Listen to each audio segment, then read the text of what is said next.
C'est fait ça. On se retrouve pour une nouvelle vidéo Lego Review aujourd'hui du set 75-368, le robot de Dark Vador dans la gamme Lego Star Wars. Alors effectivement, on va commencer direct par la figurine de ce set.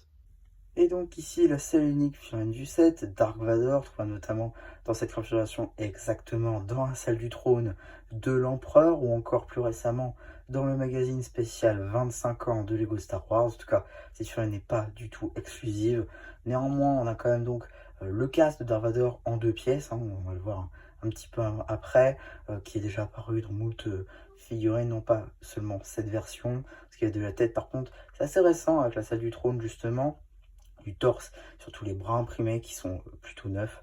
Pour ce qui est des jambes, par contre, effectivement, là encore, les petits traits sur les jambes, c'est une nouveauté qui est apparue très récemment sur les films de Dark Vador. En relevant la cape, on verra un peu mieux les impressions des bras qui sont juste magnifiques, mais aussi l'arrière du torse. Maintenant, on va pouvoir voir la tête d'Anakin Skywalker, et donc cette nouvelle impression qui est vraiment magnifique, hein, pour le coup. Il y a même certaines impressions à l'arrière de cette tête. Et en termes d'accessoires, ce sera un sabre laser à lame rouge. Voilà, maintenant qu'on a fait le tour de la mini-figurine, pardon, nous allons pouvoir commencer directement avec son mecha. Donc, juste ici, voilà le mecha qui est juste là. On peut effectivement ici ranger sur les côtés son arme donc de sabre laser. Ici on a un sabre laser à la taille du mecha. On a ici comme sur les mechas Marvel, voilà donc la porte qui permet de ranger la figue. On a aussi d'ailleurs une pièce topographique qui représente un peu sa partie électronique sur le torse. Voilà, les pieds sont assez bien faits d'ailleurs. On le capte pas tout de suite à notice dans quel sens c'est, et c'est assez marrant. Voilà, on est mastoc, hein, très clairement. Le seul point noir pour moi directement, je vais attaquer de ce set, c'est voilà les mains. Elles sont, je vais pas dire ignobles, mais pas loin. C'est-à-dire que c'est un pouce, ça. Voilà, je veux dire, c'est pas très ouf, on va pas se mentir. Je veux dire, les sets de mecha Marvel arrivent à faire de meilleures mains. Voilà, jusque-là, bon, on n'est pas sûr. Voilà. C'est c'est un peu le seul point noir, on va dire, du set. Malgré le fait que ce soit pour les enfants, c'est un très bon set. Dans la mesure où déjà on a un sabre laser.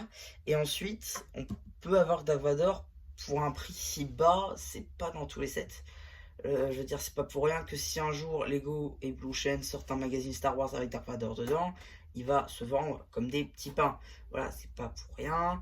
Euh, c'est pas pour rien aussi que la figurine de Noël la plus chère, c'est aussi celle de Dark Vador en Père Noël. Voilà, c'est pas pour rien.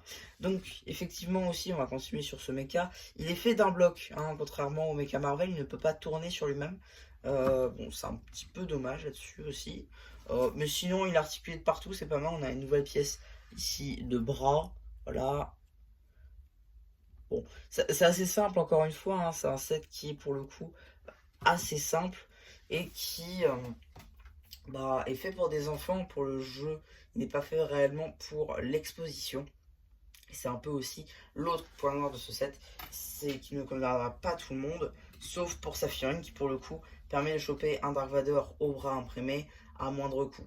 Voilà un petit peu, hein, pour ma review de ce set, j'espère qu'elle vous aura plu. Surtout n'hésitez pas à me dire ce que vous avez pensé de votre post communautaire.